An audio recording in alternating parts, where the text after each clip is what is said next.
All right, let's get on with the news this week. So first up, we have a story that is WorldPay sells to FIS and changes its tech stack, which is super, super interesting. So this is over on the BBC. WorldPay payments firm sells for $43 billion, which is a lot of money. Just saying, just in case you, like, don't try and make me tell you how many zeros that is, but it's definitely a lot of zeros. So WorldPay has been bought by Fidelity National Information Systems, so that's FIS, for $35 billion in cash and shares.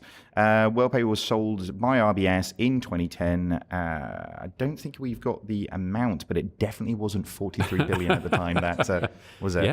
Yeah, that was I think it was 2.2, 2.3, something along those lines. Man, what do you guys think? This is kind of crazy. Yeah, Decaunicorn time. It's just huge.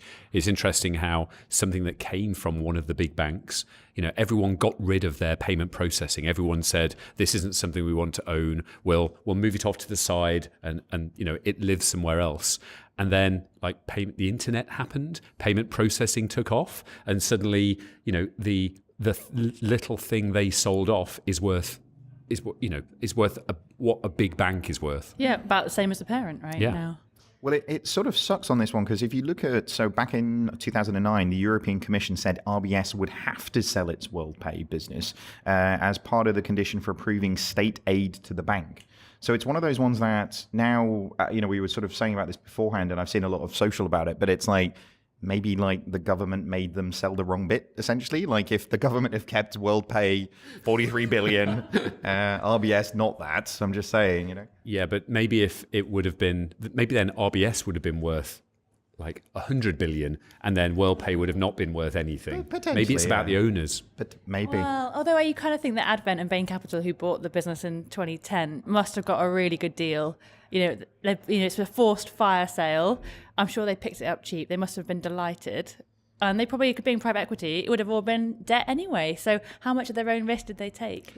Almost none. Yeah. And I imagine many a cigar has been smoked this week. But the other thing that I found interesting in this one, if you don't follow Nick Ogden on LinkedIn, he actually posted a picture of the original bank partnership program for WorldPay Limited.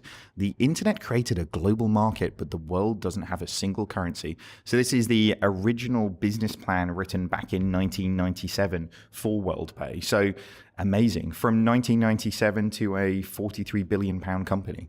Pretty impressive. There can't be many better returns. Not at all. What do you think, Simon? It sounds to me like it's very conditional. The thing about them changing their tech stack is a big part of it. They say it's RBS technology, but isn't it actually NatWest technology? So it's even older than that.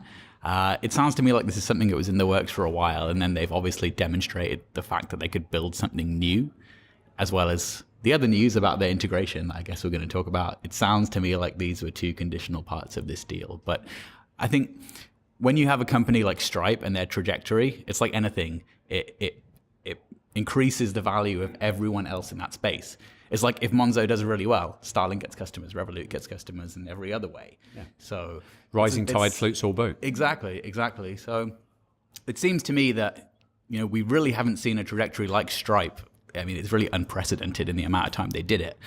And some people who were at WorldPay were looking at that thinking, this is going to help us. And now we see the result of that.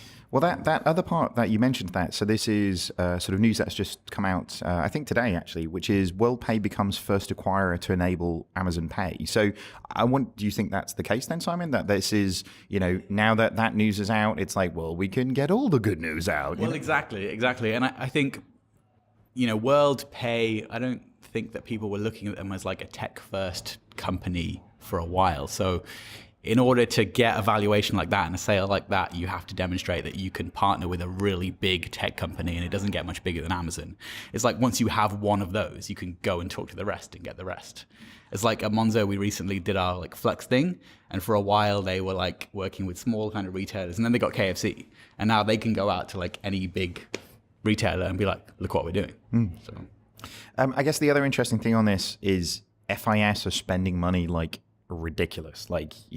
This is a big mostly known for core banking systems provider who are spending $35 billion buying another company. That is pretty amazing. Clearly, lots of money in core banking systems. That's good to hear. But there was something buried in this around the fact that they'd spent 33 million last year on extricating its systems, and overall had spent 450 million pounds on the platform to date, with a further 100 million to be invested. That's not modern tech stack size of spending.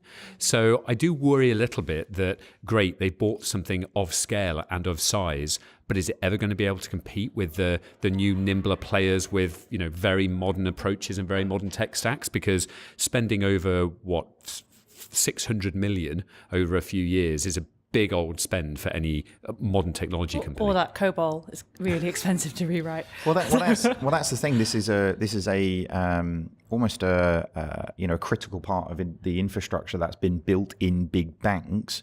It was just separated in the way that an iceberg separates from another big iceberg.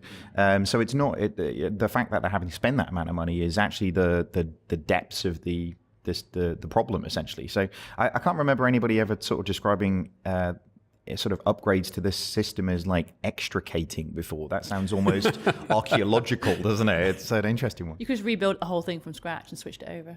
Sure, and we could have had a bloody good party at the end of that money as well. All right, moving on. So next.